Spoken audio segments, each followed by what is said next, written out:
ప్రపంచ కప్ వేదికపై భారత మహిళల క్రికెట్ జట్టు చరిత్ర సృష్టించింది. దక్షిణాఫ్రికాపై అద్భుత విజయం సాధించి తొలిసారి విశ్వ విజేతగా నిలిచిన టీమిండియా ప్లేయర్స్ కి బ్రాండ్ విలువ ఆకాశమే హద్దుగా మారింది. ఎన్నో ఏళ్లుగా ఎదురు చూస్తున్న ఈ విజయం పాత గాయాలను మాన్పి వారికి సరికొత్త అవకాశాల ద్వారాలు తెరిచింది. ఈ గెలుపు తర్వాత భారత మహిళా క్రికెటర్ల బ్రాండ్ ఎండర్స్మెంట్ ఫీజులు ఇప్పటికే 25% నుంచి 100% వరకు పెరిగినట్లు ప్రాథమిక నివేదికలు స్పష్టం చేస్తున్నాయి. ఎకనామిక్ టైమ్స్ కథనం ప్రకారం జమీమా, స్మృతి మందన, హర్మన్ ప్రీత్ కౌర్, దీప్తి శర్మ, షఫాలి వర్మ వంటి ప్లేయర్స్ల సోషల్ మీడియా ఖాతాలకు ఫాలోవర్స్ వెల్లువెత్తారు. కొందరి ఫాలోవర్ల సంఖ్య రెట్టింపు నుంచి 3 రెట్లు పెరిగింది. బ్రాండ్ ఎండర్స్మెంట్ ఒప్పందాల కోసం విచారణలు అపూర్వమైన రీతిలో పెరిగాయి. విజయం సాధించిన ఉదయం నుంచే బ్రాండ్ల నుంచి విపరీతమైన స్పందన వస్తుంది. కేవలం కొత్త ఒప్పందాలకే కాకుండా పాత ఒప్పందాలను పునరుద్ధరించుకోవడానికి కూడా కంపెనీలు ముందుకొస్తున్నాయి. ఫీజులను 25 నుంచి 30% పెంచాలని కోరుతున్నాయని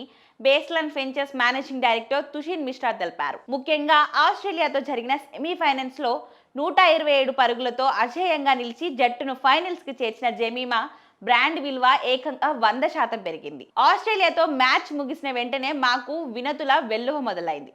ప్రస్తుతం 1012 కేటగిరీలకు చెందిన బ్రాండ్లతో చర్చలు జరుపుతున్నామని జమీమా వ్యవహారాలు చూస్తున్న JSW sports chief commercial officer Karan Yadav వివరించారు. నివేదిక ప్రకారం జమీమా ప్రస్తుతం ఒక్కో బ్రాండ్ ఒప్పందానికి 75 లక్షల నుంచి 1.5 కోట్ల వరకు డిమాండ్ చేస్తుంది. దేశంలో అత్యధిక పారితోషికం అందుకుంటున్న స్మృతి మందన ఇప్పటికే HUL, Rexona, Nike, Hyundai, SBI, Gulf oil సహా 16 బ్రాండ్లకు ప్రచారకర్తగా ఉంది. ఆమె ఒక్కో బ్రాండ్కు 1.5 కోట్ల నుంచి 2 కోట్లు ఆర్జిస్తుంది.